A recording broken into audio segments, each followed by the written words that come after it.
Ya nala garing kang kuat lan kang teguh imanmu nggonmu nderek marang bendaramu. Jer sapa kang wani rekoso ing besok bakal ngunduh kamulyan. Nggih ngaturaken penuwun. Cantrik iki uga sangonana. Monggo Kang Gareng. Wah nggih Di, matur sembah nuwun. Menika wonten harta kalih 10.000. Wah, matur sembah nuwun Di. Waduh harta daya. Mulana paribasan. Sepi ning omah yen ora ana bocah, sepi ning desa yen ora ana kepala, luwih sepi wong ora duwe dhuwit. Anggere gegerayangan iki mung peteng jagate. Bareng nampa karo 10.000. Wes dah. Kaya iso njunjung gunung. Sampun Di. Oh nggih nderekaken Ka Mas. Sida iso tanduk 3 piring. Tahune sing setengah mateng. Lah dalah. Arah-arahne kok kuwi. Mula ta wong dodol ditangguh nek doh mara. Ayo Kang, kowe pamit. Coba aku tak malik sarung, Gong. Kepengin ngrasake peloke ning patete barang. Ayo wis kono. Gandeng swara putri wis wrata saiki swara kakung genti. Arep nyuwun lelagon Jurang Jugruk. Ya coba Kang, Jurang Jugruk. Mbok menawa aku nyuwara engko entuk undakan tinimbang Gareng. Ya diapik-apikke suarane. Ha iya no.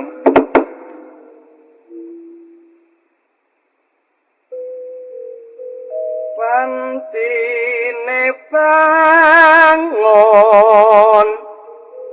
rahina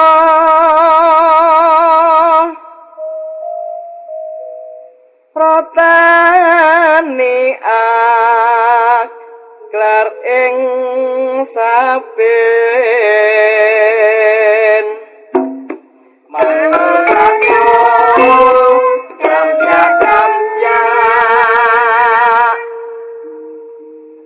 angger kebulan sapi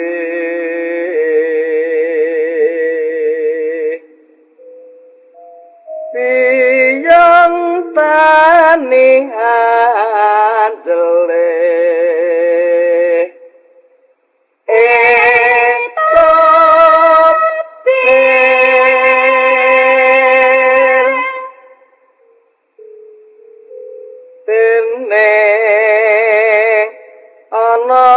jurang cukruk kandrak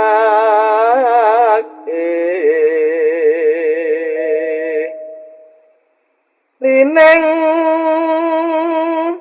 toya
inggih kepareng nyuwun pamit penemban badhe nderekaken keng wayah.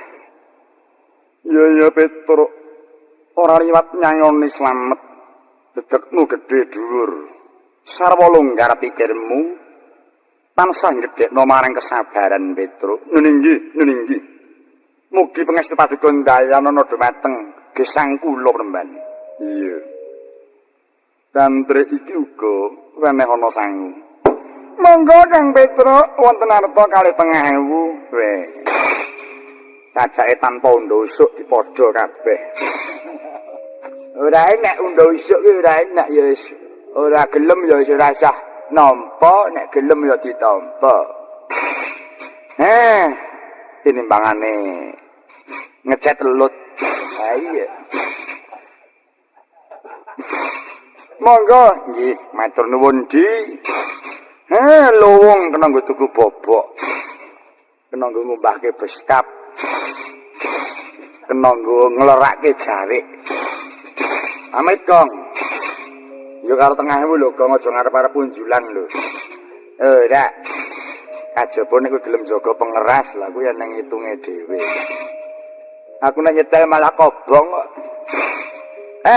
Nek ora irama dangdut kok coba nostalgia lagu lama pujiku. Coba Kong.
Dalah Kang Bagong wis kondang Bagong nek sul pancen apik. Piye to?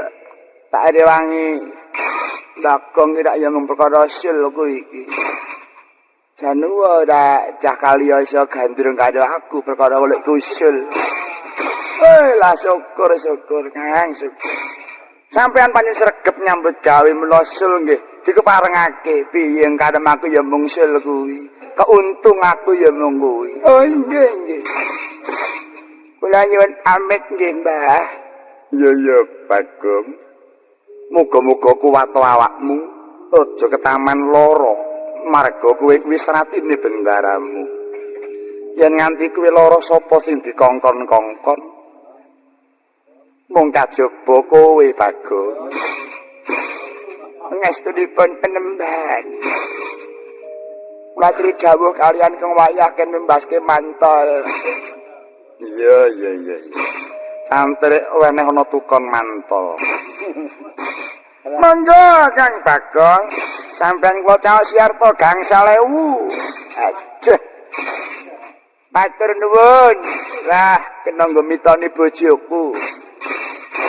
Rak pun mboten ninggatan to garwane. Oh dah wis aku wis lulut. Sampun, Mbah, pun nggih, Dik. Ya nyangoni slamet ana marga tansah sinuba-suba dening kabeh bebrayan. Nggih, Mbah.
Rasana Sang Abimanyu mandhap saking madyaning pertapan hanala sakwana wasa grigiting antala tapasing wau dadi wana gung kasrang tampentang pringgo bayaning margi mongko maksih kathah seni-seni kula kang maksih galak kayata singawarahan toko sak panunggalane nanging dawaning satya paring semua mesti mati wijling apa-apa petaingan dono woleh ing mangkitan samulah garing alas kebasan munggah gunung mudhun jurang ayang-ayam ana tindaing Sang Abimanyu saya manengah lampahing Sang Apekik nenggih mangke kadel kutak lampahing raksasa ingkang wingking saking kayuwangan dandang mangure ampek raksasa mampet lisah jaya katon pating dengok pating dilulu Jrondra panyaya menjangan mambu kukusing Sendawa tuaka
Pandhawa tapa katiwisaya Indriyaksa sara maruta Om Pawana Pono Margana Samirana lan Warayang Panca pawirisikan magulingan limo Talah Bocah lagi plis langat foto gocekan wong titiyang kala temane marot sitwaku hanya Sawetara kon kulo maksa mamadyaning ngalas kepranggulono satria bagus nganti kaya dewa darat biyuh lentereng toplas Satria bagus mandek minta takoni cara buta pangarep aku mandira sandur masuk pocen masuk ayo ngaku ya leyo nang ya Gus aja mesem waduh ditakoni cara buta ora gelem ngaku tejo suleksana tejane kang anyar katon ngarep kang sedya mburi kang pinangka tikas kaurianmu Gus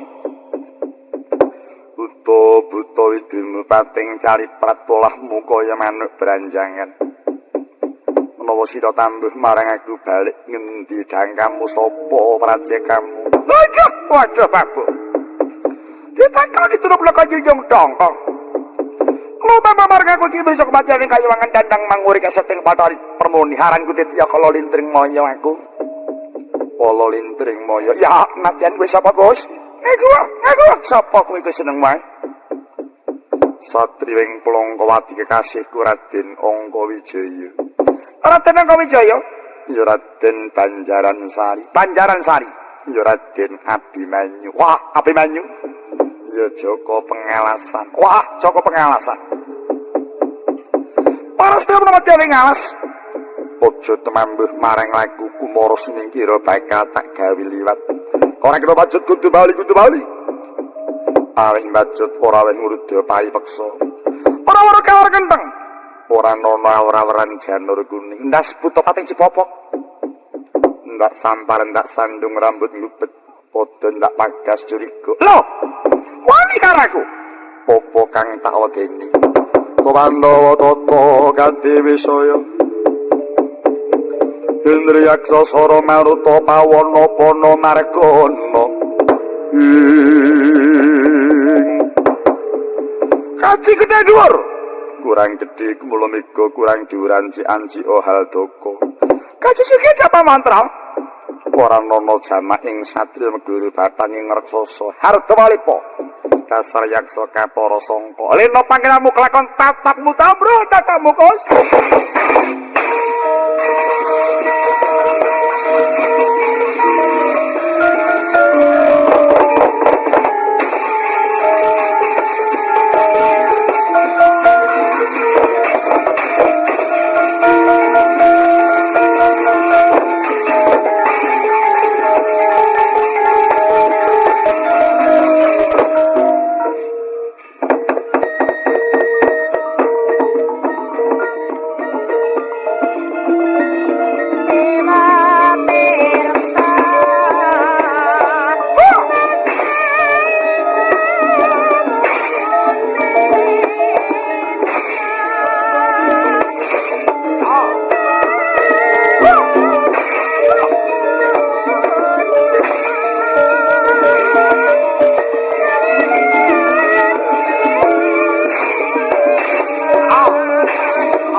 Adam! Adam! Ada yang! Adam! Adam! Ada yang! Ada yang! Ada yang! Adam! Adam! Adam!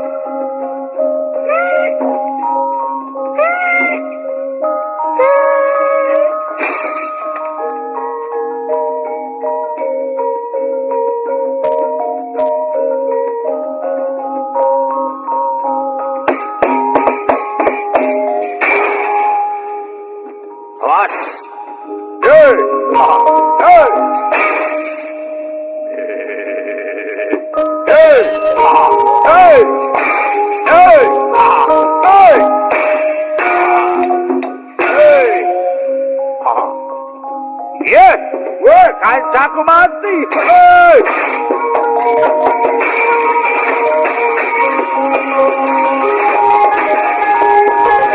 Yaksa krura kagiri-giri kang nyolir prabata habang kawelagarah mangowo mungso aminta lawan hanggulir singonabdo Sati pagi narasa manubro lata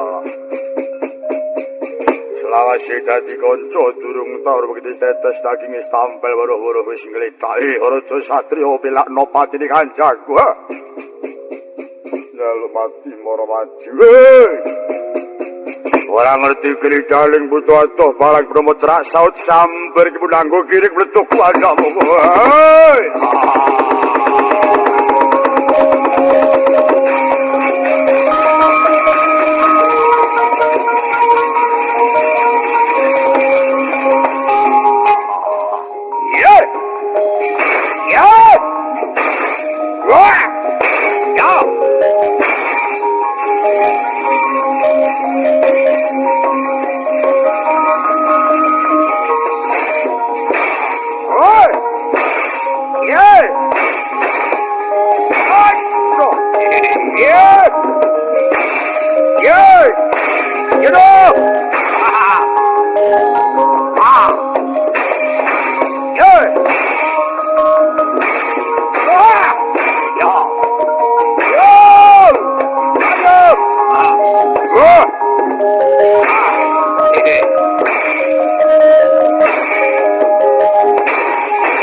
kedap tosma aku nyawang selendang biru kelingane meka lanatan panganti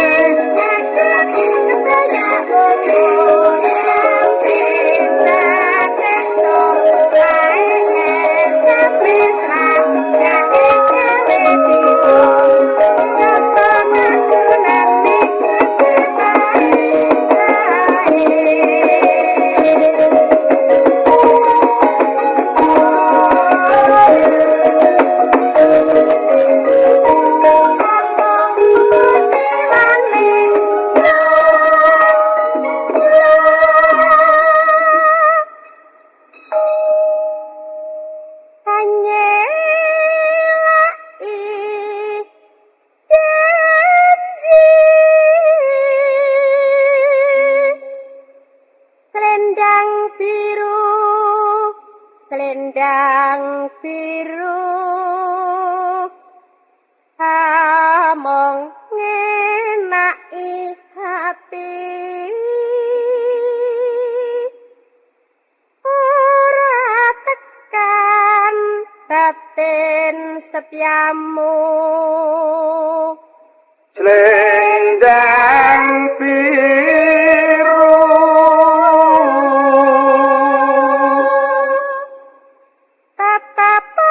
janjimu selendang biru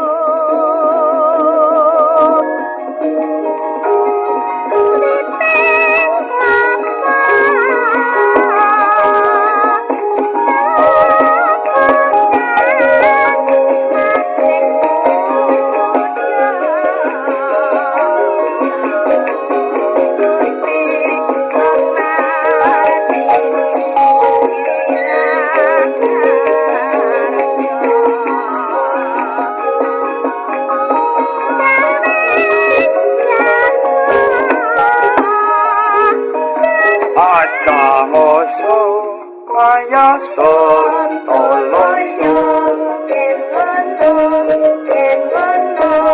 kowe kacot kono tempe bungkil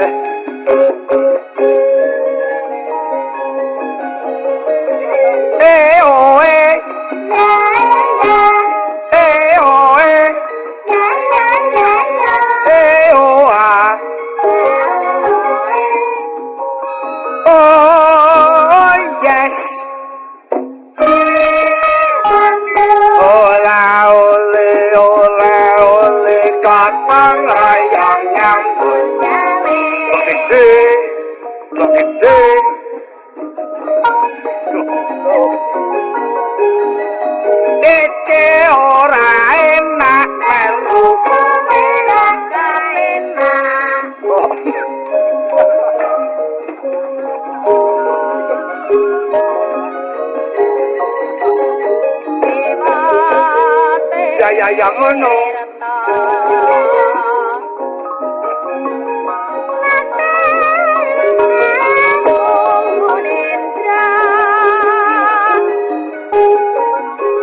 Bengawan Solo riwayatmu ini oh yes mampu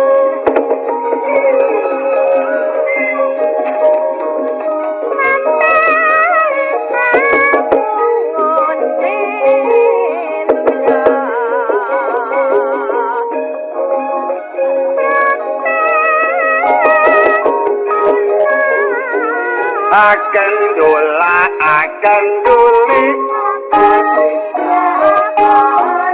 kok gede oh no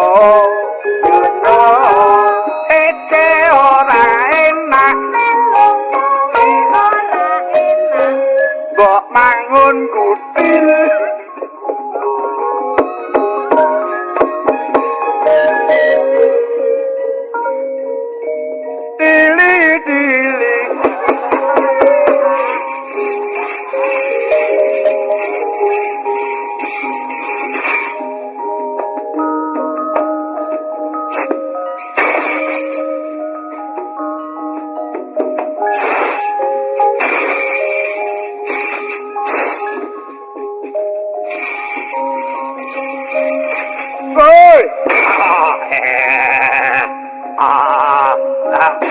Aduh, mati aku. Aduh.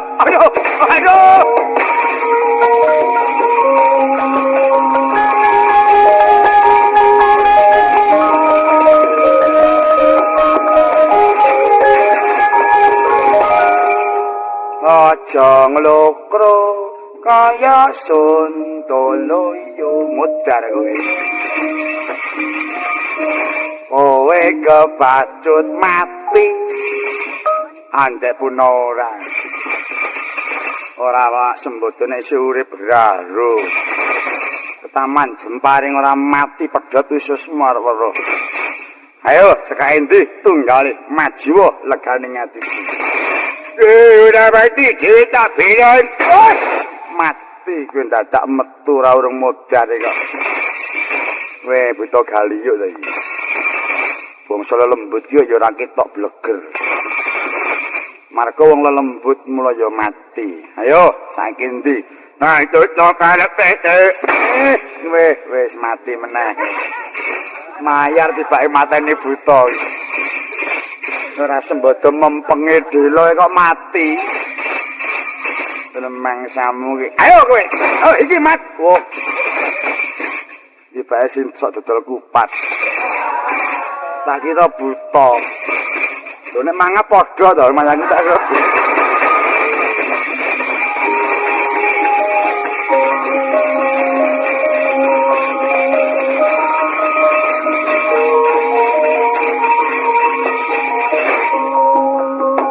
Tunjung pangtraten.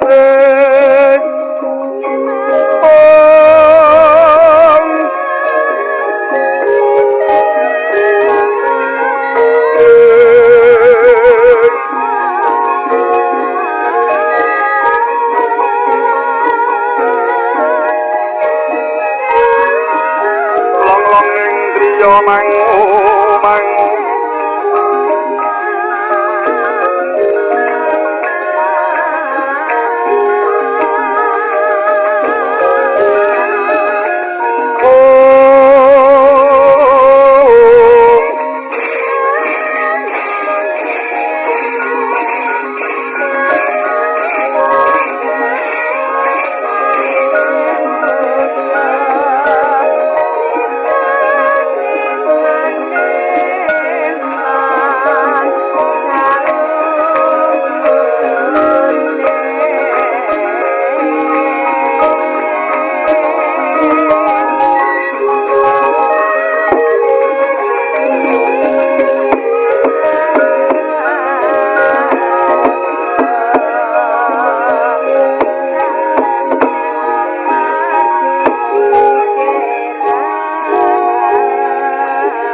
Kentonging paluapindo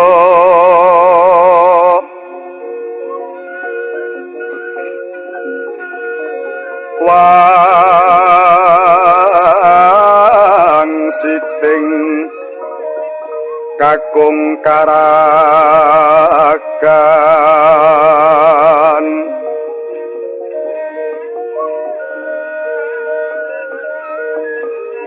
Panjerah sabdaning sata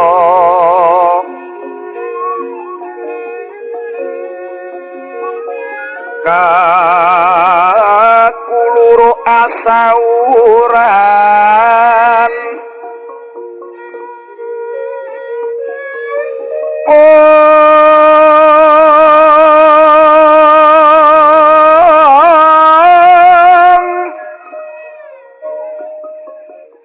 samono panmeh rahino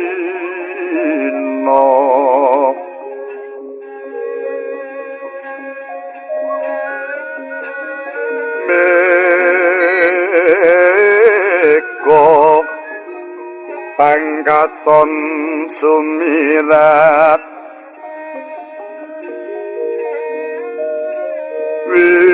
witan soroting haruna lernetraning sarirapo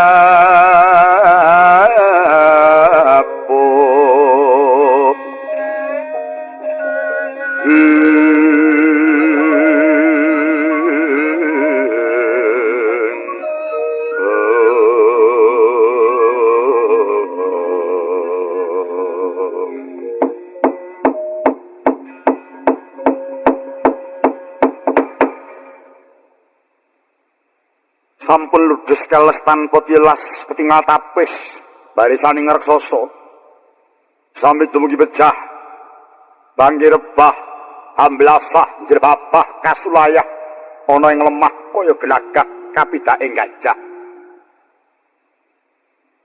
ingkang maksih gesang lonjem mimis playune celak guwa mlebu guwa celak grumbul nusuk grumbul celak jurang jegur jurang ing pangajab hayu nganti pinanggih dhateng Sang Abimanyu purna nyirnaken raksasa sigara Sang Angka Wijaya lumaksa ingkang tinuju mung Gunung Arjuna pankantun Sang Yarpana panek ketingal sami nderek dhateng jengkaring Sang Abimanyu siligek ingkang lumawat nengno kang kilocap ing mangke datan kadhi ingkang wonten negari Ngamarta katingal Prabu Punta lenggah kahadhep Sang Hyang para kadang nampi rawuhipun ingkang Rakanata ing Dwarawati katingal semua bang wetan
pinangka sambeting kandhane inggih menika tawarnani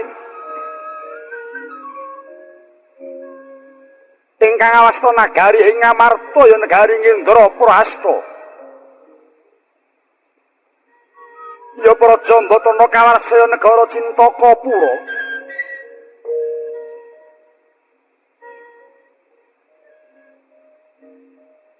milah awasta negari Ngamarta ingkang mengkur di papan pangasrepan Ngendra Prahasta katentremaning praja Ngamarta mung sak prawalaning kayuwangan kaendran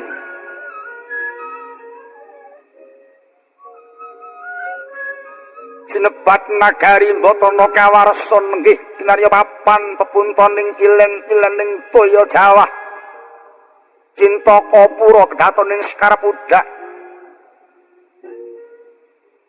Nagara Gedhe Bari Padang Jagati dhuwur kuku siadoh marang kuncara nutur kasusuring manca praja. Sapa to kang ngrengkani madyaning karaton inggih menika tawarnane pambayun Pandhawa jejuluk Prabu Puntadewa. Ya Prabu Yudhistira, ya Prabu Guna Talikrama, ya Prabu Sada Dwija Kangka. Ya Prabu Darmaputra, Darmaraja, Darmawangsa ya sang Anjata Satru.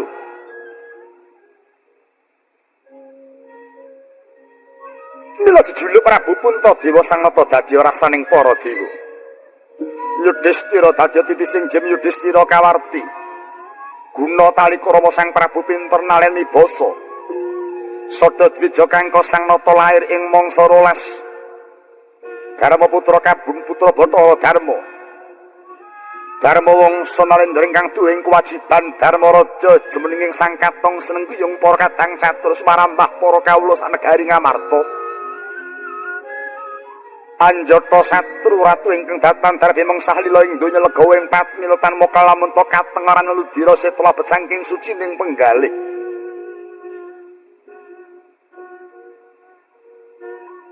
Kaparang pinar ing singangsana kang keparang adhep lenggih menika ta warnane panenggak Pandhawa ingkang anyatriya wonten ing munggul pamenang. Kakasih Raden Werkudara ya Raden Bratasena ya sang Kusuma Dilaga. Gondo Wakstrat Maja ya sang Jaka Habilawa. Katingal jumeneng angar gemeng kaya lintang Bima Sakti kang anu waktu tuwing naga. Tan kantun ingkang rayi kembar kemanikan lenggih Raden Nakula lan Raden Sadewa. Sumiwi nalendra pringgondani Prabu Anama Raden Harya Gatotkaca. Ing jawian dari melabar piswaning para paran para negari. Sawetawis lenggahing sang katong katingal rawuhipun ingkang Ngarakanata ing dhuwur wati Prabu Sri Bathara Kresna ingkang dumaraja tanpa laraban. Oh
tatkala narapa kresna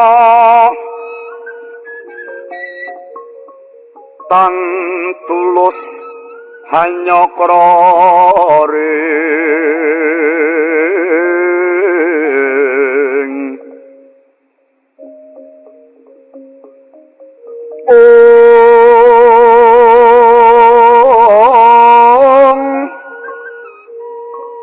Rasiwara Jahnawi Suta kang mung nggah sira kaliyeng rata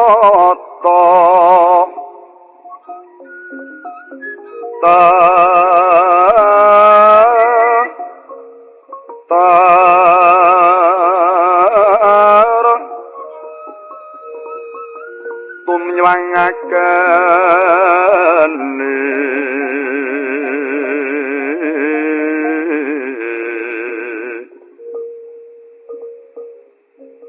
kang sarupa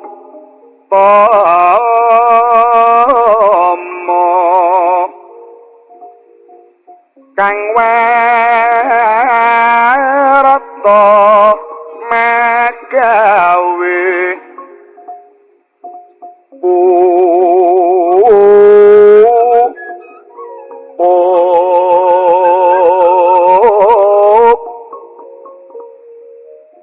guna sang resi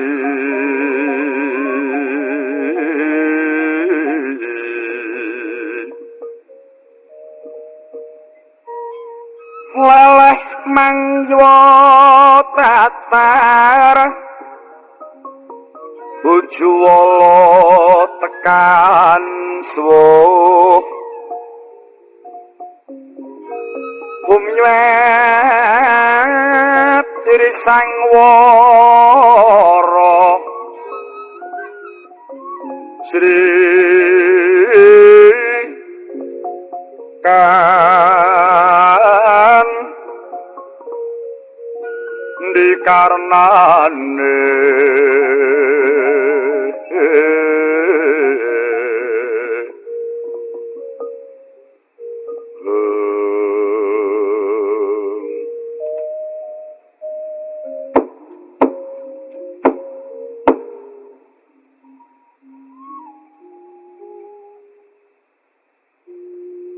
kupuh sireng loka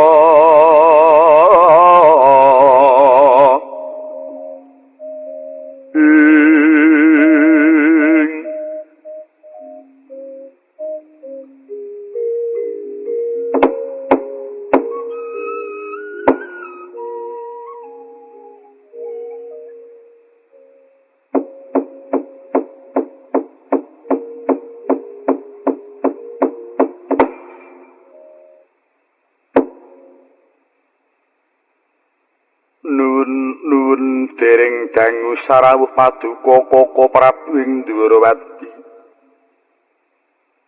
Pri paduka kula ngaturaken pasgahan panakrami perembagi. Mugi katur wonten ngarsa paduka Koko Prabu ing Dwarawati. Nuwun inggih Yayaji. Dateng kadahat katedha kalingga murdosi panakraminipun paduka Yayaji.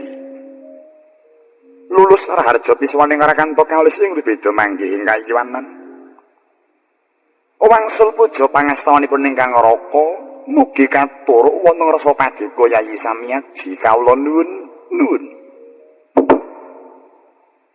Kula nuwun inggih Koko Prabu. Kacadhong tangan kekalih kapundi wonten mestaka. Mugi dadosa jimat paripih paring pangestunipun Koko Prabu. Mugi kaskecakaken anggen paduka pinarak lenggah Koko Prabu. Kula nuwun inggih kados boten kirang prayogi Yai.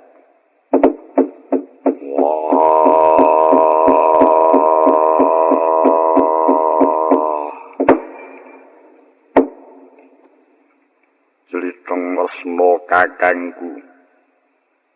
Padha bagya sakrawing Triteng Kresna kakangku. Adi Mas Werkodara kaya wis tak tampa banget penerimaning pun Kakang Siadi Suka Permbagi. Pangestuku tampanono Yai. Mbak tampani tangan loro ndak gegem dadi mustika mimbu ana mulyaning uripku. Wa Prabu Putra Paduka kula ngaturaken pangabekti mugi kunjuk. Ya Kaki Prabu ing Pringgondani wis ndak tampa pangestuku tampanono. Sangat anggen kawula mundi. Koko Prabu kula ugi ngaturaken pangabekti. Koko Prabu kula ugi ngaturaken pangabekti. Yai kembar kemanikan wis ndak tampa banget penerimaning pun Kakang. Pangestuku tampanono Yai. Sanget ing pamundi kula Koko Prabu. Sanget ing pamundi kula Koko Prabu. Duh Koko Prabu. Yayah ron langking nyenyadang tumuruning riris satemah kejawan ing mangsa labuh asreping manah kula. Dupi kula nampi rawuh paduka Sang Pengayoman Agung. Kacihna bilih negari Ngamarta tumuli badhe manggih pepajar kanthi rawuh paduka Koko Prabu. Yayaji kadangipun kageng ingkang dahat kula tresnani. Semanten manggen paduka Anjunjung dhateng Arakanta ing Dwaraka. Arakanta ing Dwaraka. Kula menika ndayani menapa tumrap dhateng para kadang kula Panduputra. Duh Yai. Ayan menapa ingkang kedah kula tindakaken namung Arakanta cemadeng parang paduka Yayaji. Koko Prabu. Mila sanget anggen kula nyuwun keparangipun rawuh Koko Prabu. Para kadang paduka Pandhawa ing mangke pesmonipun kados dene Basanta ingkang katawing hima. Sungkawaning para kadang tanah sanes namung mrihatosaken murcanipun ingkang rayi kadang kula pun Arjuna. Ingkang sampun sawetawis boten katingal seba dhateng nagari Ngamarta. Duh Koko Prabu. Sampun kathah nayakaning praja ingkang kula kengken ngupadi dhateng Yai Permadi parandene cabartan lebda ing karya. Inggih namung Sang Pujangga Ngamarta ingkang mbok menawi saged paring kalidamar dhateng ingkang rayi. Ingkang menika Koko Prabu Daya-daya dipaduka sakadang cemadong dawuh saking Koko Prabu. Menggah ing mangke wonten pundi mendranipun kadang kula Yai Harjuna. Kadang kula Yai semanten kasa ing katresnan paduka tumrap dumateng kadang kula Yai Janaka inggih nama mboten moka. Kalebet para kadang Pandhawa sampun gadah patembaya hantiga sak petarangan. Mukti setunggal sedaya tumut ngenyami. Kacintrakan sajuga sedaya tumut angraosaken. Duh Yai. Panyuwunipun ingkang raka dhateng paduka Yayaji. Sampun ngantos kesengeten anggen paduka mrihatosaken dhateng kadang kula Dimas Janaka. Awit ing mangke Yai Janaka mboten badhe alis sakit ageng dumugi ing seda. Murcaning kadang kula Dimas Janaka sesambetan kalian wasita adi ingkang sampun kula tampi bilih ing mangke. Jawata badhe nedhakaken nugra ingkang sinebat wahyu toh jali. Kula kinten murcanipun kadang kula Dimas Janaka. Mboten badhe singlar saking kautamaning satria ingkang tansah anggayuh dhateng katentremaning praja mulyaning para kawula. Pematonipun Dimas Janaka mboten badhe tumuli wangsul menawi mboten sarengan kaliyan nugraha ingkang badhe kagayuh Dimas Janaka. Duh Koko Prabu. Purmaos kesorotan sunaring pratangga pati pajaring manah kula. Upi kula nampi ingkang dados pangandikanipun Koko Prabu. Triteng Kresna kakangku. Dimas Werkodara apa? Yen pancen kepara nyata dilampur nggayuh marang nugrahaning Bathara. Kira-kira mapan ana ngendi wektu iki bakal ndak tungko. Dimas Werkudara. Antiren sawetara mengko bakal ana katerangan kang bisa madhangake penggali Siadi. Nyewat langening kalangyan aklar pantamuncar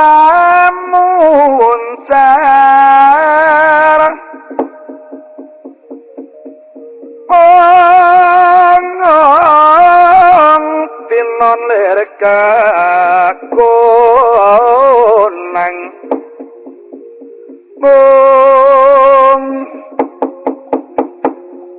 surum sorote tanpa padang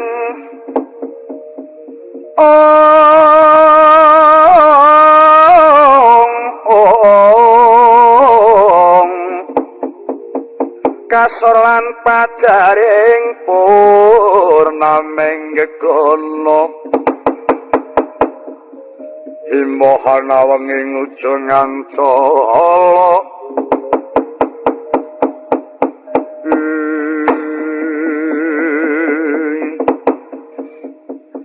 sawetawis pangandikaning Walendra Durwati kelawan ingkang rayi ngamarta katungka prapaning Hyang Yama praja tempo araban.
Jahning yahning talaka kati langit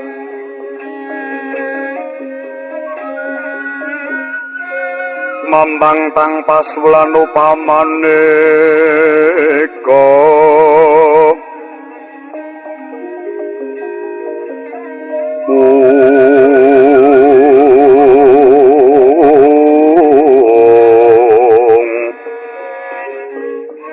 Wintang tuliwa kusuma yasmawur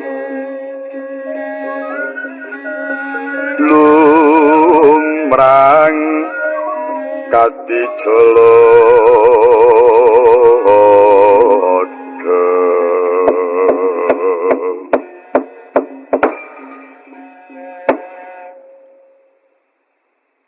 nuwun sarawuh paduka pukulun kula ngaturaken pangabekti mugi kunjuk wonten sahandhaping pepada. Ya Yanggar Puntadewa wis ulun tampa kita ngaturake pangabekti pangestu ulun kepatampanana. Sanget anggen kawula mundi saengga jejimat. Pukulun kula ngaturaken pangabekti. Karsana wis ulun tampa kita ngaturake pangabekti pangestu ulun tampanana. Nuwun sanget ing pamundi kula. Wah. Kaki Yama padha raharja. Ya Yanggar Werkudara wis ndak tampa pangestu tampanana. Hanget nggonku mundi kaya jimat. Kula ngaturaken pangabekti kulun. Ya Yanggar tetuka wis ulun tampa. Bekti kula pekulun, kembar ya wis ulun tampa. wonten wigatos ingkang pundi kepareng paduka ewang adi pekulun rawuh wonten ing negari Ngamarta. Sumurupa nggih punta. Marang ulun merpeki marang jeneng kita kabeh para Pandhu putra. Pajatine ulun bakal paring sumurup marang jeneng kita. Menawa dina iki kadang kita Harjuna dumunung ana ing Gunung Arjuna. Nalika semono kadherake Pendhita Kendali Sadaya iku Si Anoman kang pengajap bakal nggayuh mudhuning wahyu toh jali. Nanging sumurupa iki gedhe. Lelawanane adimu Janaka sabab paman Bathara Guru. Rarewang marang Nalindra Tunggul Malaya Prabu Diwasrani kang uga bakal nggayuh wahyu toh jali. Malah nalika semono geseng penemu saka paman Narada kelawan paman Bathara Guru temah nuwuhake daretah ana ing sukuning Arga Arjuna. Gandeng anakku ngerti marang bebener. Mulaku banjur poncat saka kayiwangan sabiyantu marang kadang kita Arjuna. Pepuntane nggih ana kerampungan saka paman Bathara Guru. Janaka bakal kelakon nampa wahyu toh jali. Waton Janaka kuwat tapa ngadeg suku sajuga suwene 40 dina. Wondene Diwasrani uga bakal kelakon nampa wahyu toh jali menawa bisa lumaku ana nduring banyu. Nggih, ulun kaparintah paman Narada kenen paring sumurup marang jeneng kita lamun wis ngerti jeneng kita sakadang kiran sumusul marang kadang kita Si Harjuna. Awit ora enggal bakal gancang mudhuning kanugrahan lamun para kadang saka Janaka Ratu muli melu sabiyantu rerewang marang kadang kita Arjuna. Nyuwat langen ing kalang nyiwana klara pandamun caratin nonder kekoneng surem sorote tanpa padang kasor lan jaring purnameng kekono Mohana wangi ngujungan tolo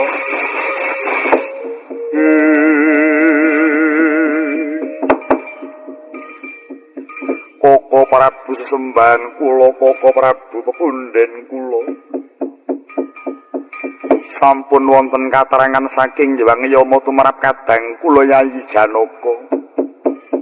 Tila ing mangke mapan wonten ing sukuning Gunung Arjuna ingkang menika duh Koko Prabu. Kastuwing panggalih paduka pinangka dados wewakilipun ingkang rayi. Sabiyantu dateng kadang kula Janaka ingkang katingal wonten lebeting bebaya. Wah dalah. Ngaturaken sanget agenging panuring tanpa upami kepareng paduka mitados dhateng ing neraka supados sumusul dhateng kadang kula Yayi Janaka. Mboten langkung dhateng istakaken dawuh. Yen panjenengan kresna ingkang pinangka wakil ayu nggih barengan kelawan jeneng ulun daya-daya prapeng sukuning Gunung Arjuna.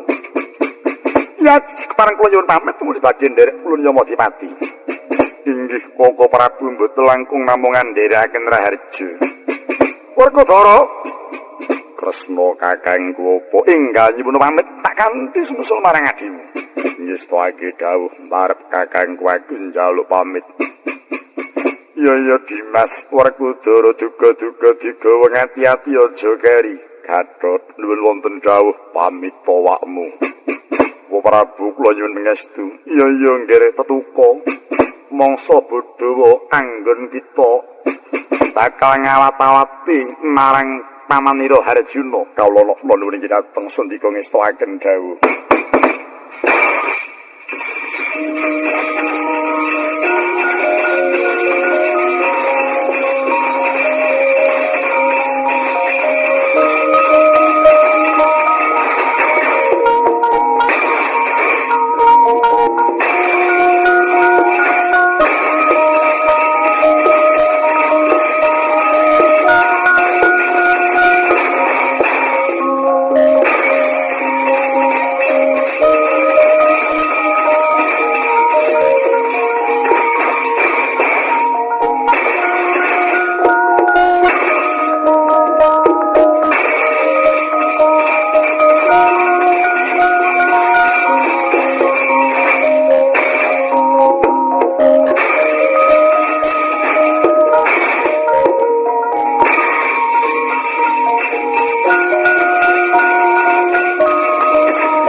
lan mangsah mampu pecah cancut merkut